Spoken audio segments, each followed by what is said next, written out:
Oke, Prinsa, kita ngadepin kulkas Samsung 2 pintu kembali yang kasusnya nih dinginnya kurang sempurna ya, jadi kadang dingin kadang tidak ya. Nah, ini tadi sudah membeku dan sekarang mencair lagi. Ini biasanya sering terjadi untuk kulkas yang menggunakan serelit bagian belakang ya. Jadi dia kadang beku kadang hilang. Nah, ini tadi sudah beku, ini sudah mulai hilang lagi nih. Ini sebetulnya freonnya masih bagus ya, jadi untuk freonnya itu aman sebetulnya. Cuman terjadi seperti itu, nanti saya akan bongkar ya penyebabnya ada di mana. Jadi kita langsung menuju di bagian kulkasnya di sini ya. Jadi kulkas ini merek Samsung menggunakan PCB seperti seperti Panasonic atau LG. Biasanya dia dua dua PCB. Di sini menggunakan satu PCB ya, seperti LG atau Panasonic. Jadi hanya menggunakan satu PCB saja. Jadi ini untuk kompresor semuanya aman ya, tidak ada masalah. Freon tidak ada masalah sebetulnya. Dia kurang dinginnya bukan karena kurang freon, jadi dia menggunakan solenoid teman-teman ya. Karena dia menggunakan dua evaporator, jadi di bawah ada evaporator, di bagian atas ada evaporator, jadi dia bergantian. Jadi dia akan dinginkan evaporator bagian bawah, lalu mendinginkan lagi evaporator di bagian atasnya. Jadi di sini tuh ada solenoid itu akan menutup jalur evaporator bagian bawah, dia akan mendinginkan evaporator bagian atas, lalu dia akan menutup evaporator bagian atas, dia akan mendinginkan evaporator bagian bawah. Seperti itu ya cara kerjanya. Tapi di sini dia gagal untuk mengoperasikan solenoid tersebut. Jadi solenoid tersebut itu terjadi mampet ya, dua-duanya jadi mampet. Jadi di antara dua kapiler tersebut dia tidak berfungsi atau tidak berjalan, seperti itu ya. Jadi solenoid ini memang saya temukan sering bermasalah. Saya sering menemukan kulkas 2 pintu yang tidak dingin tapi kompresornya bagus. Dan dulu pertama kali saya perbaikan seperti ini, saya juga sempat bingung dari mana dia buntunya ya. Kapiler kita potong juga tidak buntu, kapilernya semuanya aman.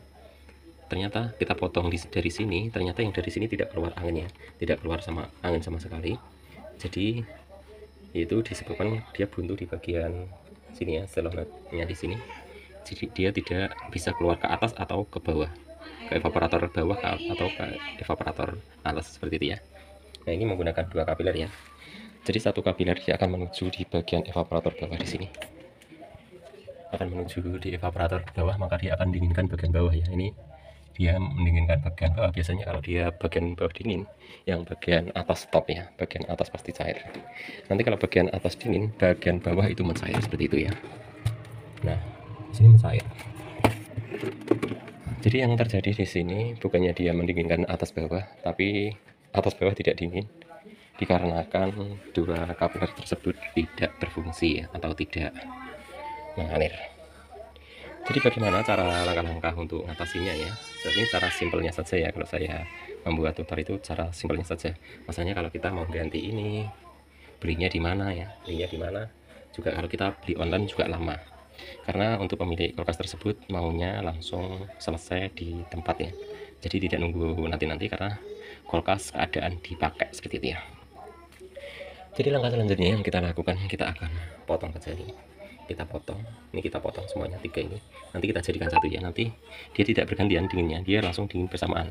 Tapi mungkin dinginnya ya kurang ya, tapi lama-lama dia juga membeku ya. Mungkin membeku mungkin agak sedikit lambat, tapi tetap normal ya. Kalau untuk kulkas rumah tangga seperti itu aja sudah bagus ya, sudah normal aja.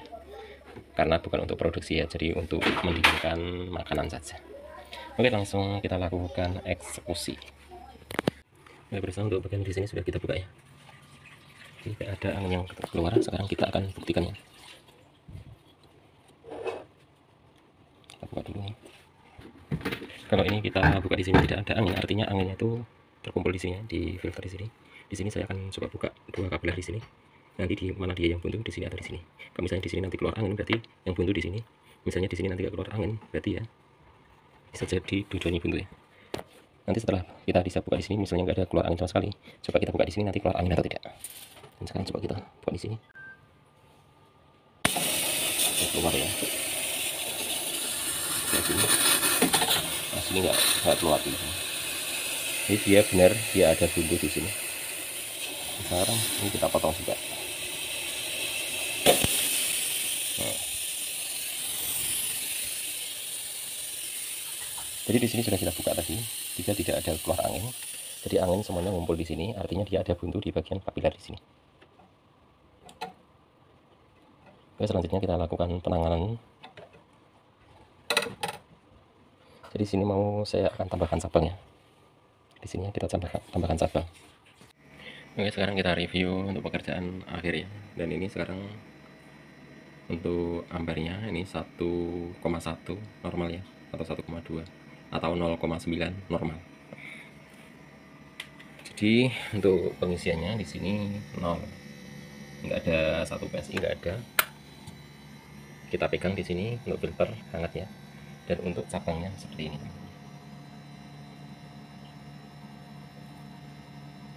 Seperti ini cabangnya.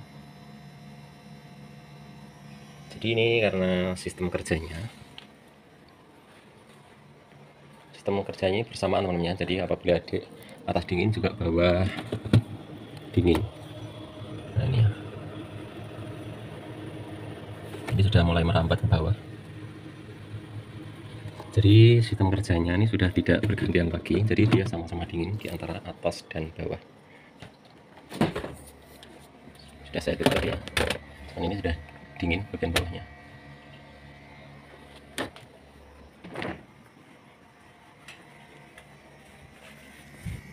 Oke, mungkin sedikit saja yang kita review buat hari ini. Ini hanya cara simple ya.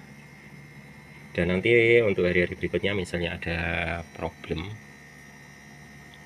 bisa cek di video-video saya sebelumnya ya, bagaimana cara nangani problem selanjutnya. Atau nah temannya, permasalahannya selanjutnya setelah kata pemiliknya sih sudah bagus, sudah beku ya, sudah memang bagus. Ini kalau kita perhatikan semuanya beku dengan normal. Ini untuk air yang di dalam gelas untuk ayam semuanya sudah beku. Cuman ini permasalahannya selanjutnya di sini ya. Di sini itu beku, ini harusnya itu nggak beku seperti ini. Ini kalau kita biarkan terus namanya, ini lama-lama dia tidak bisa cair. Ini ya, karena kalau langsungnya itu resiko selanjutnya seperti ini. Jadi kemarin itu memang permasalahannya mampet di bagian selenoidnya. Jadi intinya itu selenoidnya sudah rusak ya. Jadi apabila ada permasalahan seperti ini teman-teman ya, langkah yang kita lakukan selanjutnya itu kita tambahkan elemennya di sini ya, supaya nanti saat proses heater dia ikut heater ya, jadi ikut mencair. Karena dia itu beku bersamaan dia tidak bisa tetap bagian bawah ya. Apabila atas beku, bawah juga ikut beku seperti itu ya. Jadi kalau kasus sudah seperti ini, biasanya tuh pembekuan di sini tuh berkurang ya. Pembekuan bagian di ruangan bawah ini berkurang ya. Jadi dinginnya kurang dingin. Karena di sini tidak ada selah-selah angin, sudah buntu bagian bawahnya. Dan ini setelah 3 hari ya, kita cek kembali hasilnya seperti ini ya, yang dihasilkan. Jadi langkah selanjutnya bisa kita tambahkan heater element. Jadi heater element itu biasa yang dipasang Magicom, nanti saya akan tambahkan di sini ya, supaya kulkasnya itu normal selamanya, nanti tidak ada masalah lagi di hari berikutnya. Yang langkah pertama yang kita lakukan, kita akan masukkan kabel ya. Kabel ini kita tusuk pakai opennya di sini, ditambah di sini. Dan ini fungsinya kabel ini nanti untuk menyambungkan heater ya, untuk menyambungkan heater. Jadi heaternya seperti ini yang kita pasang. Jadi ini elemen yang biasanya digunakan di Magicom. Kalau untuk kulkas LG biasanya pakai ini ya, pakai elemen ini. Atau kulkas Samsung tidak pakai ini. Biasanya ini sering dipakai di kulkas LG ya. Sekarang kita pasang di kulkas merek Samsung. Dan ini kita akan luruskan, tidak bengkok-bengkok seperti ini ya. Kita luruskan. Nanti kita ambil lurusnya aja. Misalnya ini alat yang kita tambahkan ya. Jadi kita nambahkan diverse ya. Diverse ini tujuannya untuk nyetop apabila nanti dia proses pencairan sudah selesai, maka dia akan stop duluan ya. Apabila di bagian freezernya belum stop, maka diverse akan nyetop jalur tersebut. Apabila nanti sudah selesai pencairannya, jadi diverse akan memutus jalur. Jadi tinggal bagian freezer yang proses pencairan seperti itu ya. Apabila duluan freezer ya tidak apa-apa, misalnya nanti duluan yang bagian bawah cairannya itu defrost ini akan nyetop jalur tersebut atau memutus jalur. Jadi untuk heaternya kita luruskan seperti ini ya, kita panjangkan seperti ini, dan bisa kita pasang sesuka hati ya, mungkin bisa keliling di sini atau bisa melalui tengah atau melalui mana saja, yang penting kita tempelkan pada evaporator tersebut. Oke, sekarang langsung kita pasang ya. Untuk masanya tidak saya videokan, nanti kita akan videokan setelah selesai kita pasang. Setelah kita pasangnya, jangan lupa kita ukur. Jadi terukur 1 komanya untuk hambatan heater tersebut harus kita ukur setelah kita pasang, supaya kita yakin untuk sambungan semuanya terhubung dengan baik. Ini biasa untuk pemasangan di proses seperti ini ya. Jadi kita selipkan di belakangnya evaporator, karena di atas di sini ada kipasnya, jangan terlalu naik untuk pemasangannya. Dan sekarang kita akan sambungkan kabel bagian atas di sini, kita hubungkan ke heaternya, jalur heater.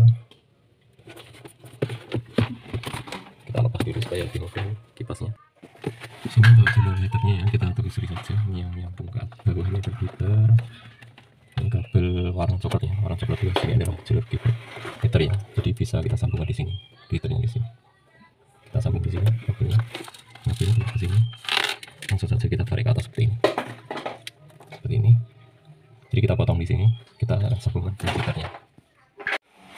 Oke pemirsa, jadi untuk permasalahan kulkas yang yang menggunakan 2 kapiler, dan sekarang sudah teratasi, dan sekarang sudah kita pasang semuanya, kita rapikan semuanya, dan saatnya kita pamit undur diri. Jadi buat pemirsa semuanya sudah mampir di channel Waros Samarinda yang belum tekan tombol subscribe-nya, tekan tombol subscribe-nya, like, comment, share. Terima kasih.